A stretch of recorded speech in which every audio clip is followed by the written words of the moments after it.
வணக்கம். United nation economic and social council ஐக்கிய நாடுகள் சபையின் பொருளாதார மற்றும் சமூக விவகாரங்கள் துறை என்ற அமைப்பின் சார்பாக சமீபத்தில் உலக மக்கள் தொகை வாய்ப்பு அறிக்கை என்ற ஒரு அறிக்கை வெளியிடப்பட்டுள்ளது.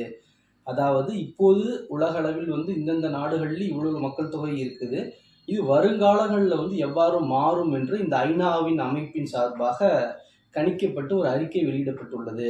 தற்போது உலகின் அதிக மக்கள் தொகை கொண்ட நாடாக இந்தியா உள்ளது. 145 கோடி மக்கள் தொகை இந்தியாவில் உள்ளனர்.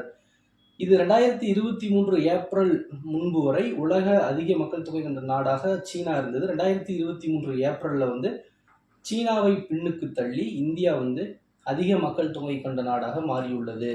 ஸோ இந்த ஐநா சபையோட இந்த United nation economic and social council இந்த அமைப்போட அறிக்கையில் என்ன சொல்லியிருக்காங்கன்னா, தற்போது இந்தியாவில் மக்கள் தொகை 145 கோடி, சீனாவில் 142 கோடி மக்கள் தொகை இப்போது இருக்குது. இது 2085ஆம் ஆண்டு சீனாவின் மக்கள் தொகையை விட இந்தியாவின் மக்கள் தொகை 2 மடங்காகும், டபுள் ஆகும் அப்படின்னு சொல்லியிருக்காங்க.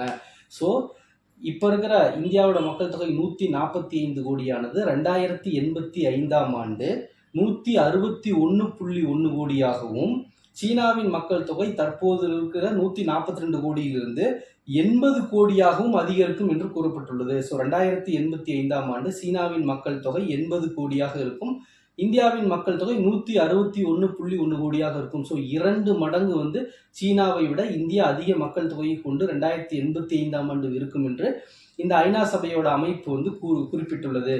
அது மட்டும் இல்லாமல் இது இன்னும் ஒரு 75 ஆண்டுகள் 2100 வாக்குல பார்த்தீங்கன்னா உலக அளவில் பார்த்தீங்கன்னா மிக அதிகமான மக்கள் தொகை எல்லா நாடுகள்லையும் அதிகரிக்கும். எடுத்துக்காட்டாக பார்த்தீங்கன்னா பாகிஸ்தானோட மக்கள் தொகை 2100 அந்த காலகட்டத்தில் பார்த்தீங்கன்னா 51.1 கோடியாக அதிகரிக்கும். நைஜீரியாவோட மக்கள் தொகை 47.7 கோடியாக அதிகரிக்கும்.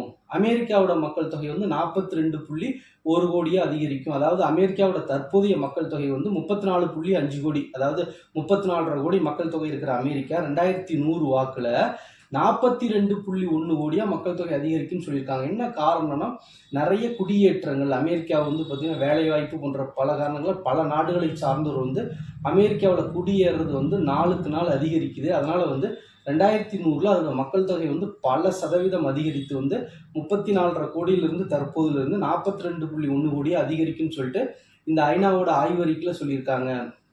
அது மட்டும் இல்லாமல் சீனாவில் வயது முதிர்ந்தோர் தான் அதிக எண்ணிக்கையில் இருக்காங்க. அந்த சீன மக்கள் தொகையில் கிட்டத்தட்ட பார்த்தீங்கன்னா பாதிக்கு மேலே 50 வயதுலேருந்து அதற்கு மேலே வயதானவர்கள் அதிகமாக இருக்கிறதுனால அடுத்த 75 ஆண்டுகளில், அதாவது 2100 வாக்கில் அதோட மக்கள் தொகை பார்த்தீங்கன்னா பாதிக்கு பாதியாக குறையும்.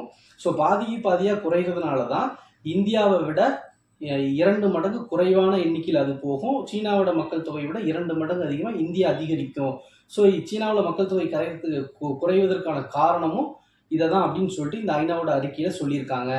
மேலும் இந்த அறிக்கையிலே என்ன சொல்லியிருக்காங்கன்னா, தற்போது இந்தியாவில் சராசரி வயது 28.4ஆகவும், சீனா அந்த நாட்டோட சராசரி வயது தற்போது 39.6ஆக இருக்குது. இது 2100 வாக்குல இந்தியாவோட சராசரி வயது, சராசரி இந்த வாழ்நாட் காலம் பார்த்தீங்கன்னா 47.8ஆகவும், சீனாவோடது 60.7ஆகவும் அதிகரிக்கும்னு சொல்லிட்டு கணிக்கப்பட்டுள்ளது. ஒர்க்கிங் ஏஜ் குரூப் அப்படிம்பாங்க, அதாவது பணிபுரியும் வயது இந்த வகுப்புல இருக்கிறவங்க பொதுவாக ஒவ்வொரு நாட்டிலுமே 15 வயது முதல் 64 வயது வரை, இது சில நாடுகளில் மாறுபடும். 18 வயது முதல் 59 வயது அல்லது 15 முதல் 59 அப்படின்னு சொல்லி நாடுகளுக்கு மாறுபடும். பொதுவாக 15 வயது முதல் 64 வயது வரை உள்ள அந்த நாட்டோட மக்களை ஒர்க்கிங் ஏஜ் குரூப் அப்படிம்பாங்க, அதாவது பணிபுரியும் வயது வரம்பினர்னு சொல்லுவாங்க. என்ன காரணம் அப்படின்னு கேட்டால், 15 வயதிற்கு கீழே இருக்கிறவங்களாம் குழந்தைகளாக கருதப்படுவாங்க. 64 வயதுக்கு முன்னால் முதுமை காரணமாக உழைக்க முடியாது. ஸோ இந்த ஒர்க்கிங் ஏஜ் குரூப்பில் தான் பார்த்தீங்கன்னா இந்த உழைக்காத வர்க்கம்னு சொல்லக்கூடிய இந்த குழந்தைகள் மற்றும் முதியோர்களுக்கு சேர்த்து உழைக்க வேண்டி வரும்.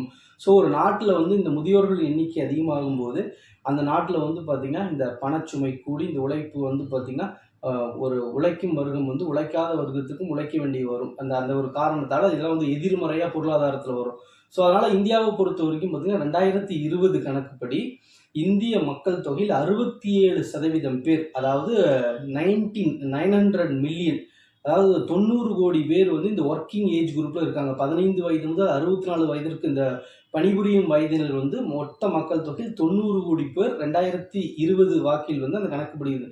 இது வந்து 2049ஆம் ஆண்டு இது 102.7 கோடியாக அதிகரிக்கும். அதாவது இந்திய மொத்த மக்கள் தொகையில 2049ல 102.7 கோடி பேர் இந்த பணிபுரியும் வயது வரம்பை உடையவர்களாக இருப்பாங்க. அதனால வந்து இன்னும் வந்து இந்தியாவுல வந்து இந்த பணி செய்யும் நபர்களின் எண்ணிக்கை அதிகரிக்கும் அப்படின்னு சொல்லிட்டு இந்த ஐக்கிய நாடுகள் சபை அமைப்போட இந்த அறிக்கையில வந்து குறிப்பிடப்பட்டுள்ளது.